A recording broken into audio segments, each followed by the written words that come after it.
Don Imus. Don, how are you, sir? Fine, how you doing, baby? Very good. I'm here with Nick Paolo, and we were actually just looking at an old episode of Sonny and Cher. Hi, Don. How are you? Pretty good. Pretty damn good. Where are you? You're out west, right? I'm in Brenham, Texas. Texas. Now, you lived in New York for many years. You must I still have an apartment over on Central Park West. But I'm sure you love being down there as opposed to being here in New York. This place is, it sucks. I like New York. You do? No. It's like, I can't take, I would love to go to Texas and just buy guns. It'd be great. You can have guns in New York. Yeah, right. But the wrong people are holding them, Don. Do you ever make it back here to do a show, Don, or anything? Or No, I come back here once in a while, but I do the show from here, and there's no reason to. But I didn't go to the studio when I was in New York. Oh, no. I was either over when I was at Fox. Well, I quit Fox to move to Texas because I have a kid who's a big rodeo star in Texas and goes to Rice University. So, man, when he's not abusing cattle, I go to Rice. So, there's not a cattle ranch here, and so I've got one here, one in New Mexico, and what does he do? What does he do? He calf ropes and team ropes. Calf rope and team rope. Head him and heel him. Yeah. Yeah, he's a header. A header. He's a calf rope. His calf. He just qualified. He just on Sunday qualified for the American, which is a $2 million rodeo to be held next March at AT&T Stadium in Dallas. And you have to qualify through these rodeos to the semifinals. And in the first qualifier, he qualified, so he'll be in the semifinals in Fort Worth in February. And he gets through that, he goes to Dallas and ropes for $1 million. So, damn, and it's roping. Yeah, is this Wyatt? Roping. Is that Wyatt? Yeah. He's already. How old is he already? Yeah, Nick. He's 18. He's 18 years old. 18 already. Oh my God. Yeah, I don't know if you know this about me, Don, but I used to be quite the equestrian myself out there in California. I rode gymkhana in some horse shows, some cloverleaf and pole bending, and I rode bull. I actually gave that a try a couple of times, landed flat on my ass.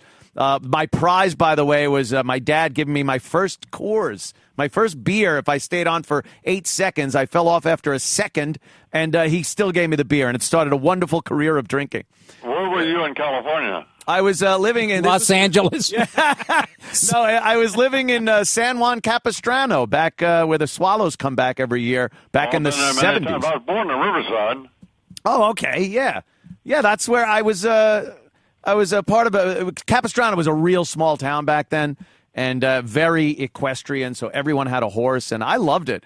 It was great. It was like culture shock. They still shock. have rodeos there, you know.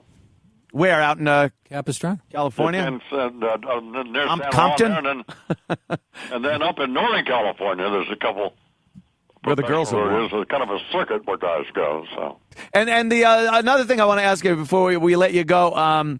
I love that part in Private Parts where Howard goes up to supposedly your dressing room, knocks on the door. He's all shy and scared, and you tell him to fuck off. And now, as we look at Howard, who is probably much older than you were supposed to be interpreted at that age, and he's telling all of the people that he used to work with to fuck off because he wants some kind of mainstream popularity. You got anything on that? No, I don't remember much of my relationship with Howard because I was always drunk and coked up at the time. So, are you giving him an excuse for not liking you? I don't care whether he likes me or not. He could have to wait in line for people who don't like me.